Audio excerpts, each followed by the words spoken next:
Assalamualaikum warahmatullahi wabarakatuh. Bapak Ibu sekalian, perkenalkan nama saya Kuslan, peserta TOT dari Kabupaten Lamongan, kelas pedagogik.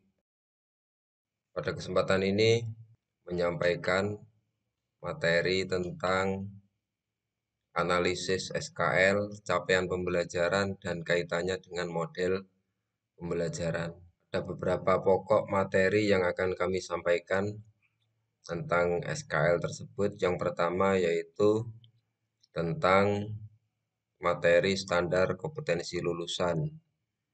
Yang kedua, kompetensi inti. Yang ketiga, kompetensi dasar. Dan yang keempat adalah capaian pembelajaran. Sedangkan yang pertama, standar kompetensi lulusan yaitu kompetensi lulusan merupakan kualifikasi kemampuan lulusan yang mencakup sikap, pengetahuan, dan keterampilan yang akan menjadi acuan bagi pengembangan kurikulum dalam rangka mewujudkan tujuan pendidikan nasional. Fungsi standar kompetensi lulusan itu ada dua hal. Yang pertama yaitu standar kompetensi lulusan digunakan sebagai pedoman penilaian dalam menentukan kelulusan peserta didik dari satuan pendidikan. Nah, yang kedua, standar kompetensi lulusan pada jenjang pendidikan dasar itu bertujuan untuk meletakkan dasar kecerdasan pengetahuan, kepribadian, akhlak mulia, serta keterampilan untuk hidup mandiri dan mengikuti pendidikan lebih lanjut. Selanjutnya, ruang lingkup dari standar kompetensi lulusan itu adalah satu, standar kompetensi lulusan satuan pendidikan.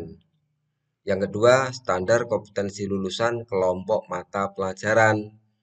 Yang kedua adalah standar kompetensi lulusan mata pelajaran. Itu adalah ruang lingkup dari standar kompetensi lulusan. Dimensi dari standar kompetensi lulusan itu ada beberapa dimensi. Yang pertama adalah dimensi sikap, yang mana dimensi sikap itu adalah memiliki perilaku yang mencerminkan sikap satu, beriman dan bertakwa kepada Tuhan yang Maha Esa. Yang kedua, berkarakter jujur dan peduli. Yang ketiga, dimensi sikap adalah bertanggung jawab. Yang keempat adalah pembelajar sejati sepanjang hayat. Dan yang kelima adalah sehat jasmani dan rohani. Itu adalah dimensi kompetensi lulusan dari dimensi sikap.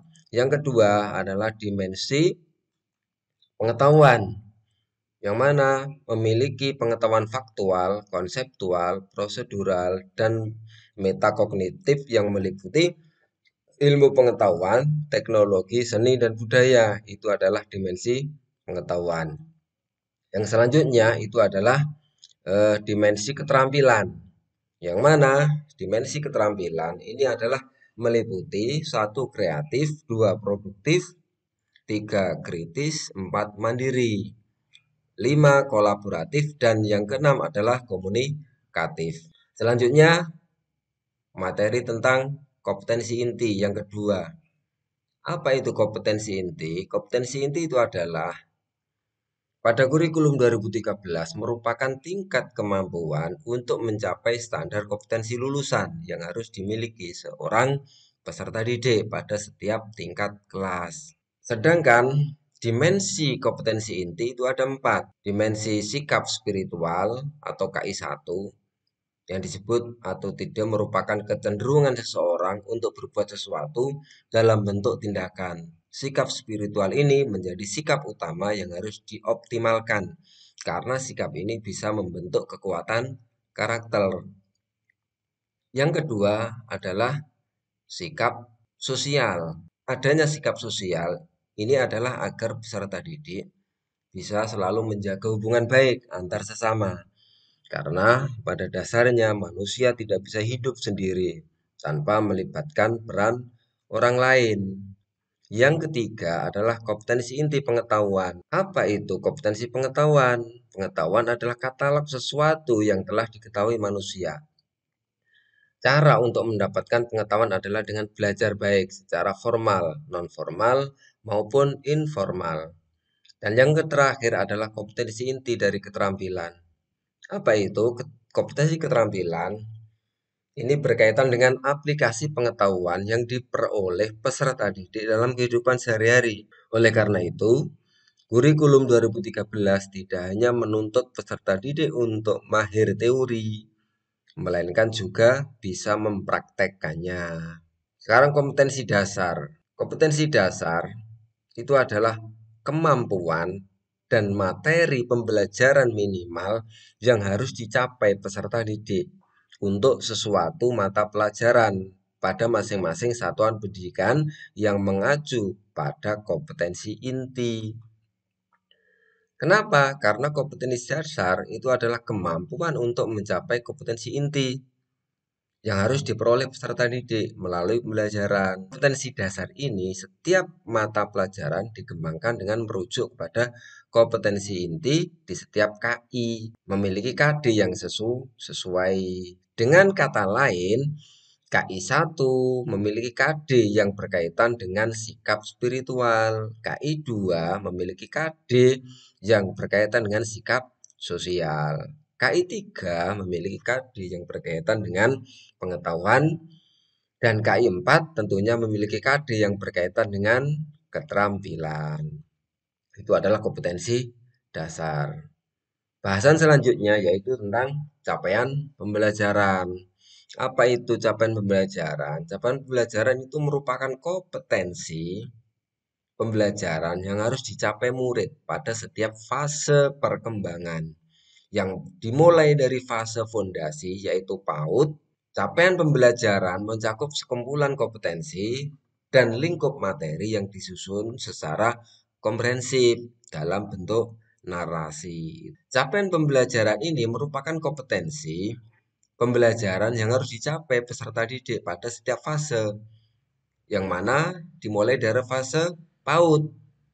Jika dianalogikan 11 dengan sebuah perjalanan berkendara, CP ini memberikan tujuan umum dan ketersediaan waktu yang tersedia untuk mencapai tujuan tersebut atau fase.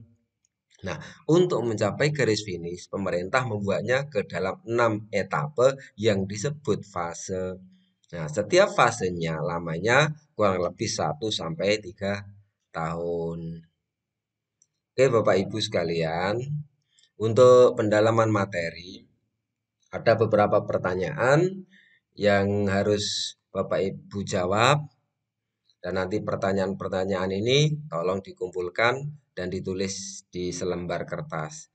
Pertanyaan pertama, jelaskan komponen yang harus dipertimbangkan sebelum memilih model pembelajaran. Pertanyaan kedua, jelaskan ruang lingkup standar kompetensi lulusan peserta didik. Pertanyaan ketiga, sebut dan jelaskan keempat dimensi kompetensi inti.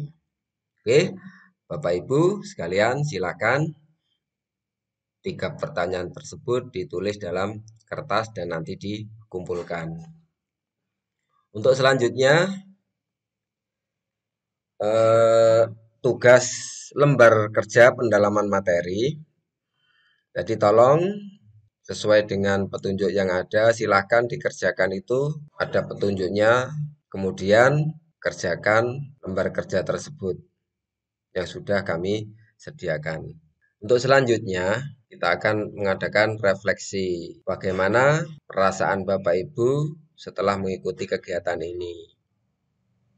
Apakah yang Bapak Ibu dapatkan setelah mempelajari materi pada sesi ini? Tolong siapa yang siap memberi jawaban, memberi argumen, silakan diutarakan dalam kesempatan ini. Monggo Bapak Ibu semuanya. Untuk selanjutnya, sebagai tindak lanjut, apa rencana Bapak Ibu setelah mendapatkan pembelajaran analisis SKL, capaian pembelajaran, dan kaitannya dengan model pembelajaran? Jadi, ada rencana tindak lanjut apa yang Bapak Ibu lakukan setelah memahami sesi ini. Untuk RTL kedua yaitu buatlah rencana pembelajaran yang mencakup 4 kompetensi, yaitu kompetensi inti 1, kompetensi 2, dan kompetensi 3, serta kompetensi inti 4. Demikian tadi yang bisa saya sampaikan. Semoga bermanfaat. Terima kasih.